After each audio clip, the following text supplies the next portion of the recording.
What's he gonna do in that video? That's where it's. Looking for you now. Yeah. Looking for better weather. Watch you go back and look. I remember you. Yeah. Oh, look at the puppy.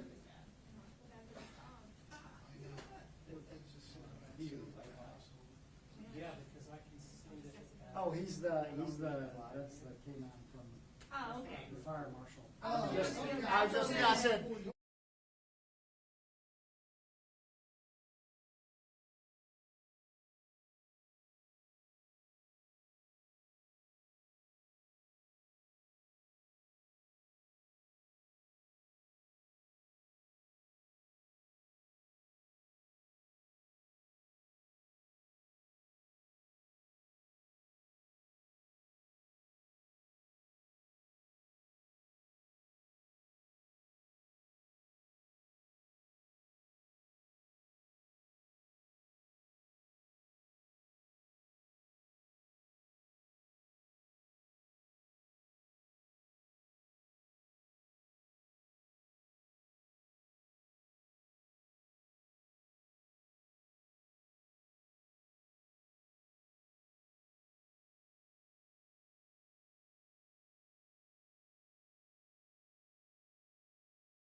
was arrested by the sheriff's office for burglary and grand theft, and he spent 14 days in jail, and they gave him 5 years of probation.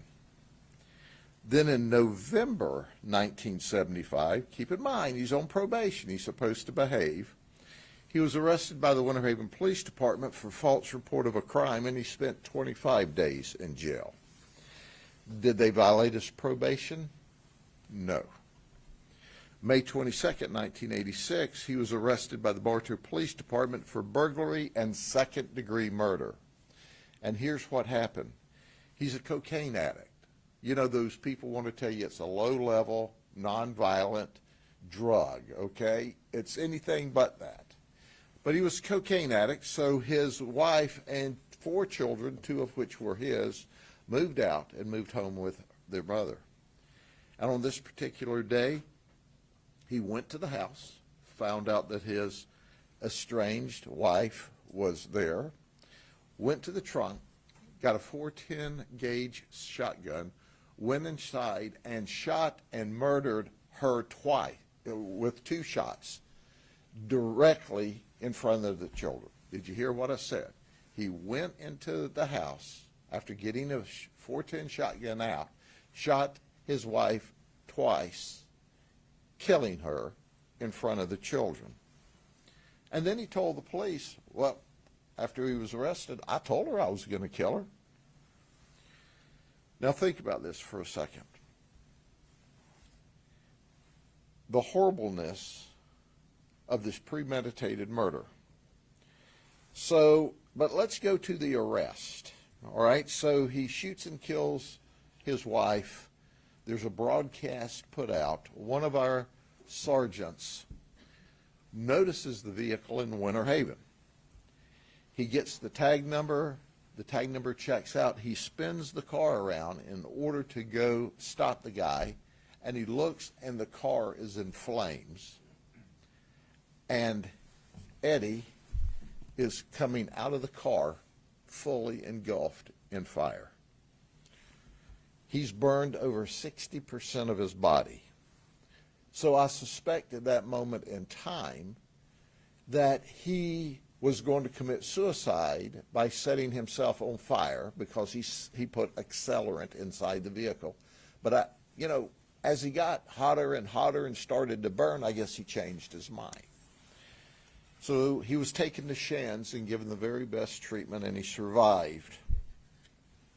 He was convicted of second-degree murder. Did you hear what I said? Not first-degree murder, second-degree murder, because the felons owned Florida. It was a very forgiving, liberal system to the very worst offenders. So he now is convicted of second-degree murder, burglary, grand theft of a motor vehicle, grand theft of a firearm, and only sentenced to 17 years in prison plus 5 years probation. So at that time, you could murder your wife, be convicted of a second-degree murder, get only 17 years, and that's before your good behavior and that sort of thing. Make a long story short, he's released from that on probation, and he's got 5 more years of probation. Then he's arrested in August of 1997 for violation of probation, February 1998 for violation of probation, and in December 1998, he is booked in the state prison for violation of probation and released after 4 years. Now let's fast forward. He's not learned from his criminal evil conduct yet. August 2007, he was arrested for sexual battery with a deadly weapon, aggravated assault with a deadly weapon. March 2008, he pled no contest to lewd and lascivious contact with a victim between 12 and 16 years of age. So this sexual battery was to a child, and he pled. He was given 15 years in prison with credit for 1,954 days which he'd been in the county jail. He was registered as a sex offender. Now let's fast forward. It's September 13, when he actually goes into the system. So in 2020, he's released. He spends what? 13 years of the 15 years. You spend about 85% of your sentence, but he's released. And what happens once he's released in 2020? In 2021, he's violated his probation again because he's not conforming with his sexual offender status. We arrest him again. So in September of 2021, he goes back to prison for 2 more years. In 2023, he's on probation, and his probation ends on January 2024. So let me bring you up to May 15th, 2025. He is in a group home in the Dawn Heights area of Eaton Park, Florida. The reason he's in a group home is because he's a sexual offender, and it's very limited where you can leave. There's a wonderful lady that's retired from Department of Corrections who has these group homes for sexual offenders because there's limited areas where they can live. Her name is Mrs. Crump. I want to give a shout out to Mrs. Crump. She does a very good job. Now, make no mistake about it. It's not Mrs. Crump that was Andy Griffith's girlfriend, okay? It's a different Mrs. Crump. But she does a remarkable job because she provides homes for these sexual offenders and sexual predators.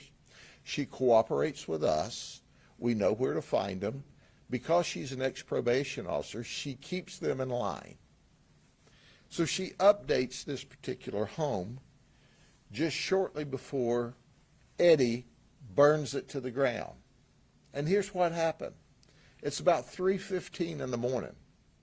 And he goes to his roommate and says, hey, I'd like a ride into town. And his roommate said, hey, dude, it's 3 o'clock in the morning. Go back to bed. So he rolls over and goes to sleep. During this period of time, and I'll call him victim number 5, gets up to go to the bathroom. And he sees Eddie wandering around in the house. He says that's not unusual. Since he got off of probation, he's been a total wreck here. And he wanders around at night. We know he's using drugs again, cocaine. But he sees him just wandering around. So he says, I go to the bathroom, go back to bed. And he says, I'm not even back asleep yet till I hear this sound. And this sound sounds like somebody is splashing something. And then I hear a whoosh. Well, we know now he was splashing accelerant in front of every bedroom down the hallway and tried to create a fire barrier so they could not run out of the house. He set the house on fire. He set the house on fire with 5 folks in there beside himself. Victim 1 ran through the flames and ended up being severely burned on his hands and feet. He had to be airlifted to a burn center. Victim 2 crawled out the window. Victim 3 ran through the flames. Victim 4 is on a walker. He slipped and fell. He said the floor was greasy. Something was on the floor. He slipped and fell. And the other victims ran back inside to save his life.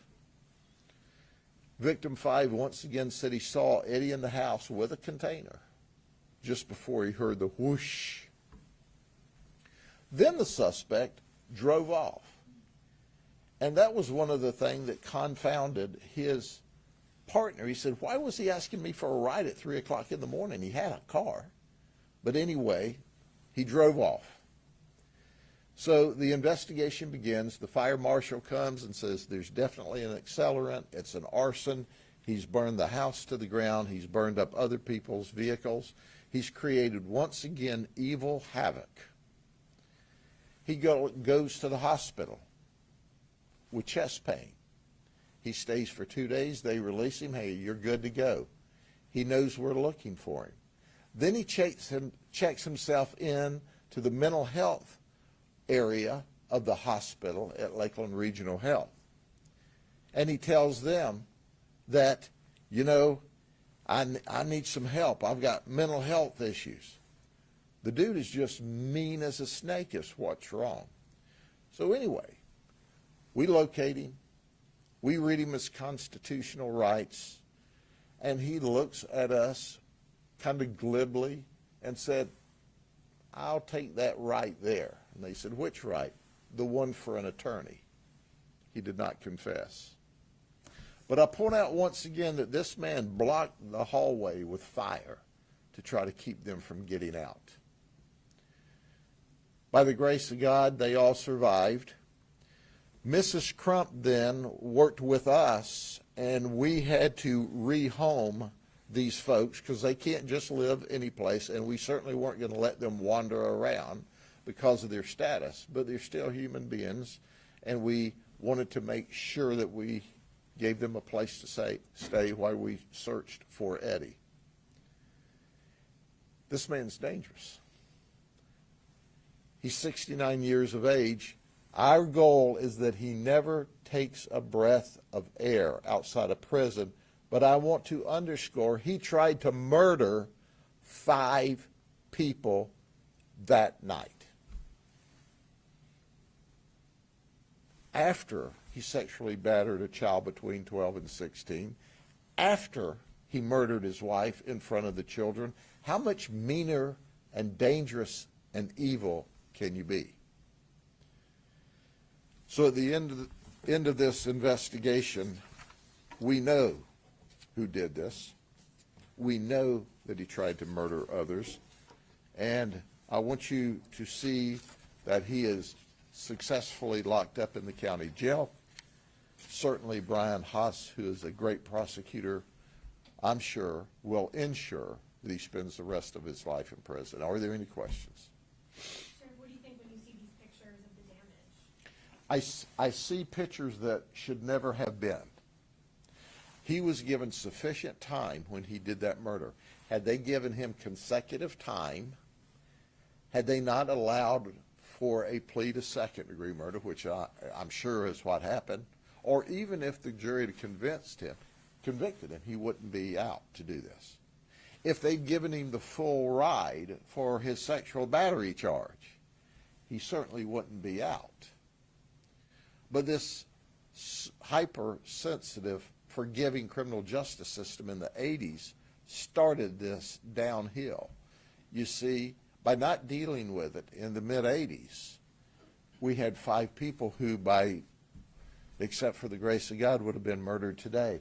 And Mrs. Crump, who we're grateful for, I underscore, she does great work for us and with us. Her place is destroyed. The place she created to help people, to do good, is destroyed. He has destroyed everybody's life that he's come in contact with. Can you say what the accelerant was? We don't know what it is. It's at the lab right now. The witnesses told us it smelled like gas. And, of course, other witnesses said it was slippery on the floor. Now, is gas slippery on the floor, or was it diesel? I just don't know yet. But it was an accelerant. And just to clarify, I guess there were 6 people in that home. Were they all men and they were all registered sex offenders? That's correct. And you said that they were rehomed while he was on the run. Are they permanently rehomed? They have to be because they can't live here. I hope she had insurance and can rebuild because these facilities are important. We can go to one place because we check on these sex offenders and sex predators. We keep up with them by law. So it's our opportunity to know exactly where they are. They're all in one place. It makes our job easier. Mrs. Crump also follows up with them to try to keep them out of trouble as well, because if we know where they are and they're not out running wild, then we hope that they don't commit an offense again.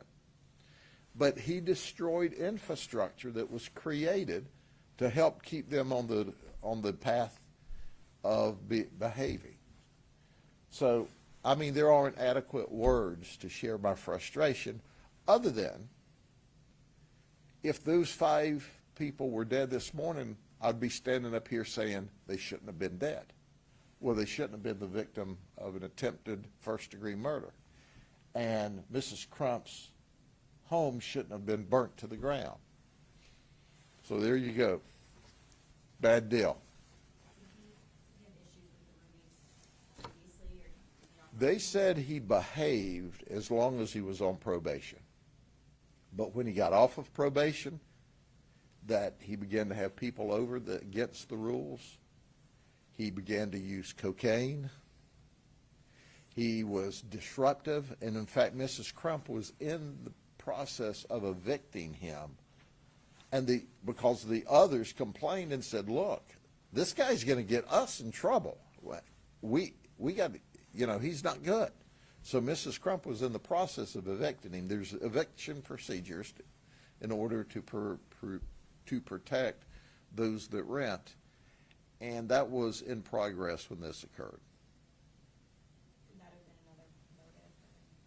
Well, absolutely. We believe it's another motive.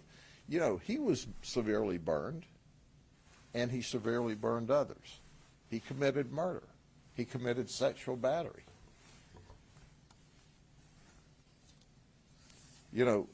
It's rare that I present to you someone that doesn't deserve the air they breathe. Here's a poster child for someone who doesn't deserve the air they breathe. He's murdered.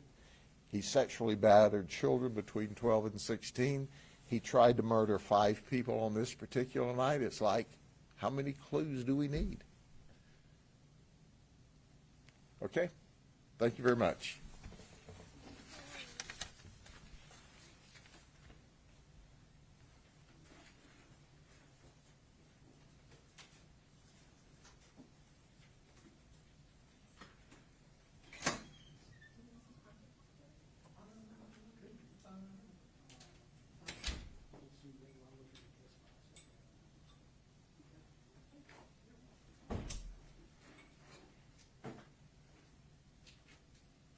You guys, thanks a lot. Good weekend. Scott, Yes. I have a question for you, from Evan. He's asking about a 911 call, he said he would know. Yes. Yeah, I won't be able to get them until next week. Yeah. So, yeah, yes, we're still on board, we're doing it, but they have to redact the victim addresses and all that kind of stuff. Okay. Okay? Thank you, I wanted to know. And tell them,